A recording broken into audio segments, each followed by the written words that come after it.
This is a report for the gate of Capricornus. I passed through the gate and focused upon the one of the Cthulhu mythos known as the Terrible Old Man. At a house with colored stones in the yard, an old man with a long beard and piercing eyes appeared at the door of the small house. He was going to wave me away, actually, because I asked him if I could speak with him for a bit,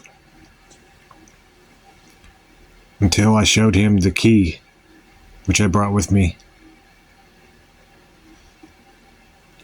He brought me inside and he showed me his bottles with lead weights within them.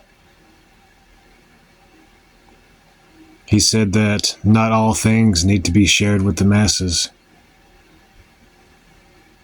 Then he laughed and he told me secrets on how to make soul bottles using the framework of the Necronomicon gates. The soul bottles are divination devices. Each one contains the soul of a different person.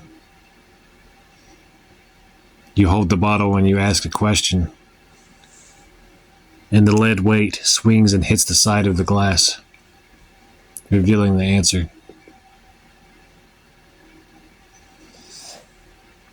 Anyways, he showed me two methods for that. One was more benevolent. It involves the Necronomicon gates for those who have already passed. The second method involves the method mentioned in the Wanderings of Alhazred Necronomicon by the cultists of Shub-Niggurath. That method is more baneful and causes torment to the soul who's trapped in the bottle. He taught me a secret there,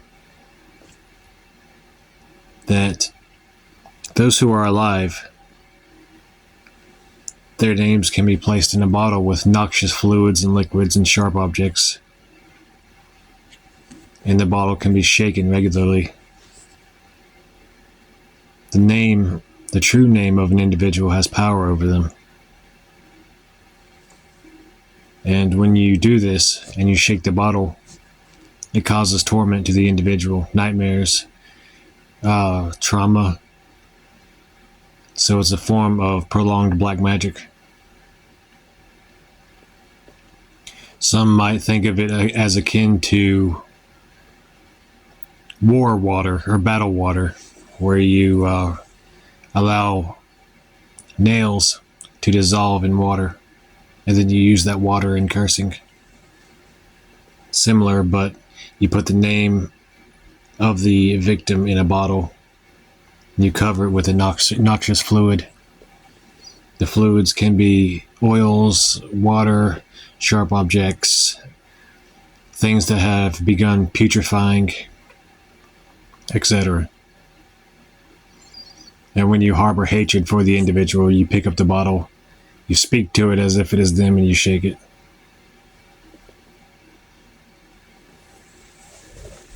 After we spoke for a while about that, he seemed nervous for me to leave, so I left. The interesting thing is, he seemed to be trying to read my mind. He had piercing blue eyes, and I saw images flashing in my mind of different bottles, and he seemed to be trying to get names from me, either my name, my true name, or other names from other people that I know. I blocked it with the key and its energy, and also clearing my mind. So he is by no means a benevolent individual. And I walked out of the door and I left and I returned to my body. This time when I went to close the gate and seal it with the key symbol, I felt like something was trying to open the door from the other side to get through to my plane of existence. So, if anyone listens to this story, the short story, The Terrible Old Man, it has to do with the same individual, this thought form of the Cthulhu mythos, this being. In the story, there were 3 guys who tried to break into the terrible old man's house because he had gold and silver that they wanted. And I believe it was the soul bottles that ended up killing them. So he definitely contains knowledge, at least on the astral aspects, on how to enact baneful magic and also build up protections. So definitely worth seeking out if you can get him to talk. Yeah, I hope y'all enjoyed this report. Like, subscribe, share. I hope y'all are well. And I hope y'all are enjoying this series of reports. Hail Lilith.